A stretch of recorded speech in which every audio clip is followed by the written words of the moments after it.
الحمد للہ نحمده ونستعینه ونستغفره ونؤمن به ونتوکل علیہ ونعوذ باللہ من شرور انفسنا ومن سیئات اعمالنا من يهده الله فلا مضل له ومن يضلله فلا هادي له واشهد ان لا اله الا الله وحده لا شريك له واشهد ان محمدا عبده ورسوله فإن خير الحديث كتاب الله وخير الهدي هدي محمد صلى الله عليه وسلم وشر الأمور محدثاتها وكل محدثة بدعة وكل بدعة ضلالة وكل ضلالة في النار. أعوذ بالله من الشيطان الرجيم. بسم الله الرحمن الرحيم. ادع إلى سبيل ربك بالحكمة والموعظة الحسنة وجادلهم بالتي هي أحسن. ہر طرح کی تعریف، حمد و ثنا، بڑھائی اور کبریائی، تکبر اور جلال اللہ وحدہ لا شریک کے لیے ہے، جس کے سوا کوئی معبود برحق نہیں. اور درود و سلام ہو اللہ کے بھیجے ہوئے تمام نبیوں پر، خاص کر کے آخری نبی محمد رسول اللہ صلی اللہ علیہ وسلم پر اور ان کے بابرکت گھرانے پر، اور ان لوگوں پر بھی جو آپ صلی اللہ علیہ وسلم کی اتباع کرتے رہیں. حمد و صلوات کے بعد سامعین کرام، آج کے خطبے کا موضوع ہے دعوت و تبلیغ کی اہمیت. اسی کے حوالے سے میں نے سورہ نمل کی آیت نمبر 125 تلاوت کی، جس میں اللہ تبارک و تعالی ارشاد فرماتا ہے: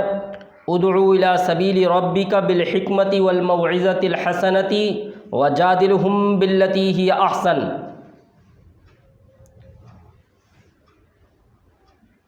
سامعین کرام، اس آیت مبارکہ میں اللہ تبارک و تعالی نے ارشاد فرمایا، لوگوں کو اللہ کی طرف بلاؤ اچھے طریقے سے، حکمت عملی سے، اور اگر ضرورت پڑے تو ان سے بحث و مباحثہ بھی کرو، لیکن احسن انداز سے. سامعین کرام، اگر ہم غور و فکر کریں، دعوت و تبلیغ کی اہمیت ہی ایک سب سے بڑی اہمیت ہے، کیونکہ اللہ تبارک و تعالی نے اس کو قرآن مجید میں جگہ جگہ ارشاد فرمایا، اور اپنے حبیب صلی اللہ علیہ وسلم سے کہا کہ لوگوں کو اچھے انداز میں اس قرآن سے واعظ و نصیحت کرو اور انہیں اچھے انداز سے دین کی طرف بلاؤ، تاکہ ہو سکتا ہے کہ ان کے دلوں میں وہ بات اثر کرے اور وہ بات مان لیں. سامعین کرام، دعوت و تبلیغ کے حوالے سے اس کی فرضیت اور یہ کس ماحول میں کس طریقے سے کرنا چاہیے. سامعین کرام، لوگوں پر دعوت تبلیغ کا کام ایک فرض عین ہے، اور ایک حوالے سے فرض کفایہ ہے، اور ایک سنت ہے. اب جو فرض عین ہے، فرض عین یعنی ہر مسلمان پر جو بھی استطاعت رکھتا ہو دعوت و تبلیغ کی، اس پر فرض ہے کہ وہ اللہ اور اس کے رسول کی باتیں اگلے لوگوں تک پہنچائے. فرض عین جب ہوتی ہے دعوت و تبلیغ جب کہ معاشرے میں بہت زیادہ بگاڑ ہو، لوگ برائی کی طرف چلے جا رہے ہوں اور اچھائی بہت کم یا اچھائی کا نام و نشان موجود نہ ہو، لوگ قرآن و سنت کو پس پشت ڈال چکے ہوں. اس جگہ پر ہر مسلمان پر دعوت و تبلیغ کرنا فرض عین ہے. دوسرا فرض کفایہ. فرض کفایہ یہ ہے کہ جس معاشرے میں برائی کرنے والے لوگ، بگاڑ کرنے والے لوگ مخصوص ہوں، یعنی گنتی کے ہوں، تو اس علاقے میں اگر چند لوگ بھی دعوت و تبلیغ کا کام کرتے ہیں تو وہ جتنے بھی مسلمان ہیں ان کے ذمے سے اتر جاتا ہے. یہ فرض کفایہ ہے. اور سنت جو ہے وہ بھی اس سے کم درجے کے لوگ اگر ہوں معاشرے میں بگاڑ کے کرنے والے یا برائیوں کو انجام دینے والے، تو اس کا بھی یہی مسئلہ ہے کہ وہاں سنت ہے۔ سامعین کرام، اللہ تبارک و تعالی نے حامیم السجدہ سورت میں آیت نمبر 33 میں ارشاد فرمایا، وَمَنْ أَحْسَنُ قَوْلًا مِّمَّنْ دَعَا إِلَى اللَّهِ وَعَمِلَ صَالِحًا وَقَالَ إِنَّنِي مِنَ الْمُسْلِمِينَ۔ اس آیت کا ترجمہ یہ ہے کہ بھلا اس شخص سے اچھا کوئی ہو سکتا ہے جو لوگوں کو اللہ کی طرف بلائے اور خود نیک اعمال کرے، خود اچھے عمل کرے اور کہے کہ میں مسلمان ہوں۔ سامعین کرام، تو اللہ تبارک و تعالی نے اس بات کی گواہی دی، اس بات کو بتایا اس آیت میں کہ اس شخص سے اچھا کوئی نہیں ہو سکتا جو شخص لوگوں کو اللہ اور اس کے رسول کی طرف بلائے اور خود بھی اچھے اعمال کرے۔ تو کیوں نہ سامعین کرام ہمیں بھی اس کیٹیگری میں آنا چاہیے، ہمیں بھی کوشش کرنی چاہیے کہ ہم بھی لوگوں کو اللہ اور اس کے رسول کی طرف بلائیں اور خود بھی اچھے اعمال کریں، تاکہ یہ بات ہمارے لیے بھی ہو جائے جو اللہ تبارک و تعالیٰ نے اس آیت مبارکہ میں کہی کہ اس شخص سے اچھا اور کون ہو سکتا ہے، تو ہم بھی ان اچھے شخصوں میں شامل ہونے کی کوشش کریں۔ سامعین کرام، ایک حدیث ہے صحیح بخاری کی جس میں آپ صلی اللہ علیہ وسلم نے ارشاد فرمایا کہ ایک جہاز ہے، اس جہاز میں کچھ لوگ ہیں، کچھ تو اوپر والی بلڈنگ میں ہیں، کیونکہ جہاز جو ہوتے ہیں باہری جہاز جو سمندر میں چلتے ہیں اس میں بلڈنگیں ہوتی ہیں اندر، تو آپ صلی اللہ علیہ وسلم نے اس کی مثال دے کر بتایا کہ اس میں کچھ لوگ تو اوپر والی منزل پہ رہتے ہیں اور کچھ نیچے والی منزل پہ۔ تو اب ہوتا یہ ہے کہ نیچے والی منزل کے جو لوگ ہیں انہیں پانی لانے کے لیے اوپر والی منزل پہ جانا پڑتا ہے۔ اب اوپر والی منزل کے جو لوگ ہیں انہیں وہ جو نیچے والے لوگ پانی لے کر کے جاتے ہیں اوپر سے، تو ان کی آمد و رفت یعنی آنا جانا ان کا دشوار لگتا کہ یہ اوپر آ جاتا پانی لینے کے لیے۔ تو وہ شخص جو اوپر سے پانی لے کر کے آتا جہاز میں، اس کے یہ بات سمجھ میں آ جاتی ہے کہ یہ لوگ پریشان ہو رہے ہیں مجھ سے کہ میں پانی اوپر سے جو لے کر آ رہا ہوں، اسی لیے وہ کیا کرتا ہے ایک ہتھیار لے کر کے اور یہ سوچتا ہے کہ میں کیوں نہ نیچے ہی والی بلڈنگ میں جو جہاز کا نچلا سرا ہے اس میں کیوں نہ میں ایک سوراخ کر لوں اور اپنی ضرورت کا پانی سمندر میں سے نیچے کو لے لوں اوپر کو اس میں۔ تب سامعین کرام جب وہ یہ کام کرنا شروع کرتا ہے تو اوپر والے لوگ اسے آ کر کے پکڑتے ہیں کہ یہ کیا کر رہے ہو؟ تو اس نے کہا کہ تمہیں تو میری آمد و رفت بری لگتی ہے، اس لیے میں بنا پانی کے تو میری زندگی گزر بسر ہو نہیں سکتی، تو میں یہ سوچ رہا ہوں کہ کیوں نہ میں نیچے سے ہی سمندر میں سے پانی سوراخ کر کے اوپر کو لے لوں۔ تو سامعین کرام سمجھانے کا مقصد یہ ہے کہ اسلامی معاشرے کو جو ہے آپ سمجھ لیجئے کہ ایک بحری جہاز ہے، ایک سمندری جہاز ہے، اگر اس میں کوئی شخص برائی کا ارتکاب کرتا ہے، برائی کرتا ہے اور اگر اس کو روکا نہ جائے تو پھر اس برائی کی وجہ سے ایسا نہیں ہے کہ وہ لوگ جو خود اوپر والی عمارت میں جہاز کی بیٹھے ہیں وہ بچ جائیں گے، جب پانی نیچے سے اس کی تلی پھٹ جائے گی تو وہ اس میں آ جائے گا اور وہ خود بھی مرے گا اور اوپر والے بھی مریں گے کیونکہ ڈوب جائے گا جہاز۔ تو سامعین کرام سمجھانے کا مقصد یہی ہے کہ جو لوگ بھی ہم اپنی طرف سے جتنی بھی استطاعت رکھتے ہیں، طاقت رکھتے ہیں، ہم برائی کو ہاتھ سے بھی روک سکتے ہیں، برائی کو اس کے سامنے برا بھی کہہ سکتے ہیں جو شخص برا کر رہا ہے، اور کم سے کم اپنے دل میں بھی اسے برا سمجھ سکتے ہیں۔ یہ تین باتیں ہیں، اور اس کے ذریعے سے ہر شخص اپنا ایمان بھی تول سکتا ہے۔ سب سے پاور جو ایمان ہے وہ یہ ہے کہ برائی اگر کوئی کر رہا ہے تو اسے اپنے ہاتھ سے روک دے، اور اگر اتنی بھی طاقت نہیں ہے تو پھر اس کے سامنے اسے برا کہہ دے، اور اگر اتنا بھی نہیں ہے تو اپنے دل میں اسے برا سمجھے، کوئی برائی اگر ہو رہی ہے اور وہاں سے چلا جائے۔ اور اگر یہ تینوں اس کے اندر کیفیتیں نہیں ہیں، تینوں حالات اس کے اندر نہیں ہیں، تو پھر وہ اپنے ایمان پر غور و فکر کرے، کیونکہ پھر اس کے نیچے کوئی درجہ ایمان کا نہیں ہے۔ تو سامعین کرام، دعوت و تبلیغ کے حوالے سے چند ضروری بات جو میں سمجھانا چاہتا ہوں وہ یہ ہے کہ آپ اگر دیکھیں ایک آگ جو ہوتی ہے، آگ کے شعلے جو جلتے ہوتے ہیں، کوئی بھی شخص اس کے پاس جائے تو کم از کم وہ اس آگ کے انگاروں کی جو وہ جل رہے ہیں ان کی گرماہٹ محسوس کرتا ہے۔ اسی طریقے سے اگر کہیں اکٹھا برف رکھا ہو، اس برف کے پاس سے اگر کوئی شخص گزرے یا اس کے پاس میں کھڑا ہو جائے تو اسے ٹھنڈی محسوس ہوتی ہے۔ اسی طریقے سے سامعین کرام، دعوت و تبلیغ کا جو بھی لوگ کام کرنے والے ہیں تو ان کا اخلاق، ان کا ایمان، ان کی عادات اس طریقے کی ہونا چاہیے کہ کم از کم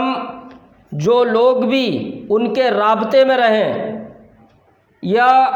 دعوت و تبلیغ کا کام کرنے والے جس معاشرے میں رہیں تو اس معاشرے کے لوگوں پر اس دعوت و تبلیغ کرنے والے شخص کی اچھائیوں کی ایک چھوی جانی چاہیے، جیسے کہ آگ کے شعلوں کی ایک گرماہٹ پہنچتی ہے دور تک۔ اگر کوئی ایک آدھ شخص ہوتا ہے، جیسے حضرت نوح علیہ السلام کے بارے میں آیا کہ ان کے 3 بیٹوں تک تو وہ اپنی بات پہنچا پائے، انہوں نے ایمان قبول کیا، لیکن ایک بیٹا حضرت نوح علیہ السلام کا ان کی بات اس نے نہیں مانی۔ تو ایسا کوئی ایک آدھ شخص ہو سکتا ہے، لیکن ایسا بالکل نہیں ہے کہ کسی کا ایمان مضبوط ہو، دعوت و تبلیغ کا کام کرنے والے کا، اور اس کے عادت اور اس کے اخلاق بہترین ہو تو اس سے بالکل بھی فرق نہ پڑے کسی پر، ایسا ہو ہی نہیں سکتا۔ اگر ایسا ہے تو پھر وہ اپنے خود کے اوپر غور و فکر کریں۔ سامعین کرام، میں جو سمجھانا چاہ رہا ہوں وہ یہ ہے کہ اگر کوئی شخص واقعی میں ایمان والا ہے، واقعی میں اس کے اخلاق آپ صلی اللہ علیہ وسلم کے بتائے ہوئے طریقے پر ہیں، تو پھر اس کی ان عاداتوں کا، اس کے اس ایمان کا کچھ نہ کچھ اس معاشرے میں یا اس گھر میں جس میں وہ رہتا ہے ان پر وہ اثر دکھنا چاہیے۔ اگر وہ اثر بالکل نہیں دکھ رہا ہے تو پھر وہ یا تو ڈھونگ ہے، اور پھر اس شخص کو اپنے ایمان پر اور اپنے اخلاق پر غور و فکر کرنے کی ضرورت ہوگی۔ مثال کے طور پر جیسا کہ آج کے دور میں لوگ دیکھتے ہیں کہ کچھ لائٹیں لگائی جاتی ہیں، ان لائٹوں میں کیا ہوتا ہے، انگارے دہکتے ہوئے دکھاتے ہیں، انگارے دہکتے ہوئے دور سے دکھتے ہیں، لیکن اگر آپ اس کے پاس میں جائیں تو کوئی آنچ نہیں آتی ہوگی، کیونکہ وہ انگارے ہیں ہی نہیں، لیکن دور سے دکھنے میں دکھ رہے ہیں۔ اسی طریقے سے اگر کوئی کانچ کا، شیشے کا، برف کی سلی کوئی بنا دے تو دور سے دیکھنے میں تو وہ برف کی سل لگے گی، لیکن اس کے پاس میں کوئی شخص اگر جاگا تو اس میں سے کوئی ٹھنڈک نہیں آتی ہوگی۔ اسی طریقے سے سامعین کرام، ہمیں اپنے اوپر بھی غور و فکر کرنی چاہیے کہ اگر حقیقت میں ہمارے اندر ایمان ہے اور ہمارے عمل صالح ہیں اور ہمارے اخلاق اچھے ہیں تو اس کا اثر کم از کم ہمارے گھروں میں تو ہوگا۔ اگر وہ بھی نہیں ہے تو پھر یہ ایمان نہیں ہے، ڈھونگ ہے۔ سامعین کرام، آپ صلی اللہ علیہ وسلم نے ارشاد فرمایا کہ اگر دعوت و تبلیغ کرنے سے اگر ایک شخص کو بھی دعوت و تبلیغ کرنے والے کی وجہ سے ہدایت مل گئی تو پھر اللہ کے رسول صلی اللہ علیہ وسلم نے کہا کہ اس شخص کے لیے بہت بڑا اجر و ثواب ہے۔ اور عرب میں سرخ اونٹ ہوتے ہیں، ان کی مثال دے کر کہا کہ اس کے لیے سرخ اونٹ ہے۔ لیکن وہ ہدایت تو جبھی ملے گی جیسے کہ کچھ لوگ ہوتے ہیں،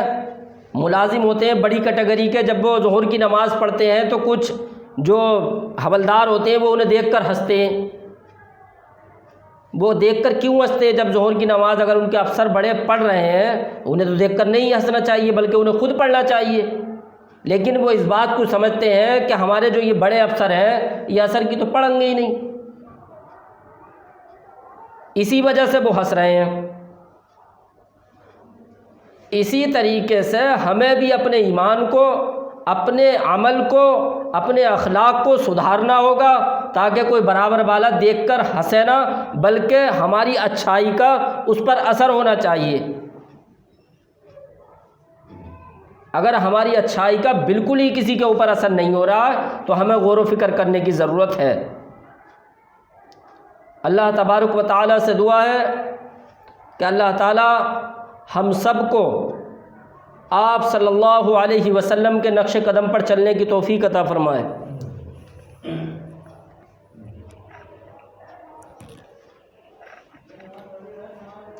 سامعین کرام، آج کے خطبے میں دعوت و تبلیغ کے حوالے سے میں نے چند باتیں اور کچھ قرآن کریم کی آیتیں پڑھ کر بتائیں جن میں اللہ تبارک و تعالیٰ نے حکم دیا کہ اس شخص سے بھلا کون اچھا ہو سکتا ہے جو شخص لوگوں کو اللہ کی طرف بلائے اور خود بھی اچھے اعمال کرے اور کہے کہ میں مسلمان ہوں۔ سامعین کرام، ایک اور جگہ اللہ تبارک و تعالیٰ نے ارشاد فرمایا وَادْعُ إِلَىٰ رَبِّكَ وَلَا تَكُونَنَّ مِنَ الْمُشْرِكِينَ، اور لوگوں کو اللہ کی طرف بلاؤ اور مشرکوں میں سے نہ ہو۔ یہاں اس آیت کریمہ سے یہ بات پتہ چلتی ہے کہ جو لوگ دعوت و تبلیغ کا کام نہیں کرتے ہیں، جو بھی لوگ لوگوں کو اللہ کی طرف نہیں بلاتے ہیں، ان کو اللہ تبارک و تعالیٰ نے کہا کہ وہ مشرک ہیں، کیونکہ اللہ تبارک و تعالیٰ نے کہا وَادْعُ إِلَىٰ رَبِّكَ وَلَا تَكُونَنَّ مِنَ الْمُشْرِكِينَ، لوگوں کو اللہ کی طرف بلاؤ اور مشرکوں میں سے نہ ہو۔ اور سامعین کرام، آپ اور ہم یہ بات اچھی طریقے سے سمجھ سکتے ہیں کیونکہ کچھ آپ اور ہم توحید کے بارے میں جانتے ہیں کہ توحید ہی اسلام کا بیج ہے اور اس درخت کی جڑ ہے۔ اگر توحید ہی صحیح نہیں ہوگی تو پھر کچھ صحیح نہیں ہو سکتا۔ اگر توحید آپ کے اور ہمارے سمجھ میں آ گئی ہے تو پھر کیوں نہ ہم قرآن کریم میں جو اللہ تبارک و تعالیٰ نے ارشاد فرمایا یا ایھا الذین آمنوا قوا انفسکم واہلیکم نارا، کہ لوگوں جو ایمان لائے ہو بچاؤ جہنم کی آگ سے اپنے آپ کو اور اپنے اہل و عیال کو۔ اگر آپ کو اور ہمیں پتہ چل گیا ہے کہ اللہ کے علاوہ کوئی معبود نہیں ہے،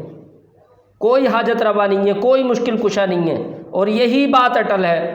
اور اسی بات کا اقرار کرنے والے جنتی کہلائے اور اس بات کا انکار کرنے والے جہنمی ٹھہرے، تو کیوں نہ پھر ہم اپنے پیاروں کو جنہیں ہم اچھا سمجھتے ہیں، کہ آپ اور ہم انہیں چاہیں گے کہ وہ جہنم میں جائیں اور وہ آگ جہنم کا ایندھن بنے؟ تو اسی لیے اللہ کے نبی صلی اللہ علیہ وسلم نے ارشاد فرمایا کہ تم اپنے بھائی کے لیے بھی وہی پسند کرو جو خود اپنے لیے پسند کرتے ہو۔ تو سب سے پہلی چیز پسند کرنے کی کیا ہے؟ ایمان ہے، کیونکہ اگر آخرت میں ناکام و نامراد ہو گئے تو ساری اس دنیا کی کامیابیاں بیکار ہیں، کچھ نہیں مل سکتا۔ تو اسی لیے ہم لوگوں کے یہ بات سمجھ میں آ گئی ہے کہ ایمان ہی اور آپ صلی اللہ علیہ وسلم کی پیروی ہی میں آخرت کا دار و مدار ہے، آخرت کی کامیابی ملنی ہے۔ تو پھر کیوں نہ ہم اپنے پیاروں کو بھی اس دعوت سے جوڑیں کہ انہیں بھی آخرت میں کامیابی اور کامرانی مل سکیں۔ اسی بات کے ساتھ میں آج کی اپنی بات ختم کرتا ہوں۔ اللہ تبارک و تعالیٰ سے دعا ہے کہ کہنے سننے میں کوئی کوتاہی اور غلطی ہو گئی ہو تو اس سے درگزر فرمائے اور میرے دل سے بھی اسے نکال دے۔ آمین۔ وآخر دعوانا الحمد للہ رب العالمین۔